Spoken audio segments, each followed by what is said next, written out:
नमस्कार दोस्तों, स्वागत है आपका। बात करें पब्लिक एडमिनिस्ट्रेशन की तो अब आगे देखते हैं व्यवस्था विचारधारा, सिस्टम थ्योरी देखते हैं। शास्त्रीय विचारधारा संगठन के अध्ययन की पहली विचारधारा, लेकिन ये केवल संगठन की संरचना का ही अध्ययन करती है, केवल स्ट्रक्चर की बात करती है, संरचना की। कौन सी? शास्त्रीय विचारधारा। इसके अंतर्गत किसी भी संगठन में मानवीय तत्व की उपेक्षा की गई। शास्त्रीय परंपरागत है, आर्थिक मानव माना गया, मानव के व्यवहार की कोई मतलब नहीं है, उसे पैसा दो काम करेगा, ठीक है, ज़्यादा करता है दो पैसे बढ़ा दो, इस यही तरीका शास्त्रीय का। मानव संबंध विचारधारा की जड़ें शास्त्रीय विचारधारा की आलोचना में है। भाई मानव को मानव नहीं माना, आर्थिक मानव मान लिया, तो ये शास्त्रीय विचारधारा के अंतर्गत ही मानव संबंध विचारधारा आई।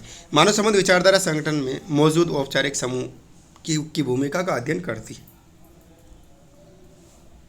मानव संबंध विचारधारा क्या? भाई सिर्फ आर्थिक मानव थोड़ी है, मनुष्य भावनाएं भी होती है, फीलिंग्स भी होती है, स्वाभिमान भी होता है, आत्मसम्मान भी होता है, तो उसका अध्ययन करती है। अनौपचारिक जो संबंध है वो एक दूसरे के साथ व्यक्तिगत जो संबंध बन जाते हैं भावनात्मक रूप से, उसका अध्ययन करती है मानव संबंध विचारधारा, लेकिन व्यक्ति विशेष व्यवहार का अध्ययन नहीं करती है। व्यवहारवाद मानव संबंध विचारधारा का अगला पड़ाव है व्यवहारवाद।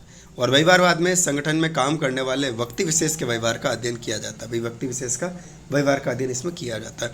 उपरोक्त तीनों विचारधाराएं, जो तीनों विचारधाराएं हमने पढ़ी, शास्त्रीय विचारधारा, मानव संबंध विचारधारा और व्यवहार की, उपरोक्त तीनों विचारधाराएं संगठन का अध्ययन तो करती है, लेकिन तीनों विचारधाराएं संगठन के एक पक्ष का अध्ययन करती है तथा दूसरे पक्ष की क्या करती है? उपेक्षा करती है।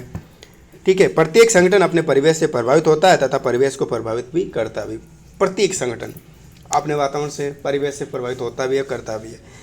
व्यवस्था विचारधारा संगठन में संरचना, मानवीय संबंधों, प्रत्येक व्यक्ति के व्यवहार तथा संगठन पर परिवेश के प्रभावों और परिवेश पर संगठन के प्रभावों का अध्ययन करने के कारण संगठन के अध्ययन की पूर्ण विचारधारा है। अब व्यवस्था विचारधारा की बात करें तो व्यवस्था विचारधारा शास्त्रीय विचारधारा, मानव संबंध विचारधारा, व्यवहारवाद। ठीक है, शास्त्रीय विचारधारा में संरचना पर ध्यान दिया जाता है, आर्थिक मानव मान लिया गया था।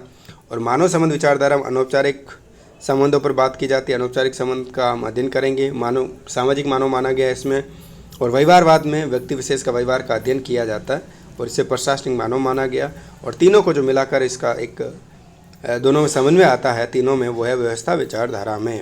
नमस्कार।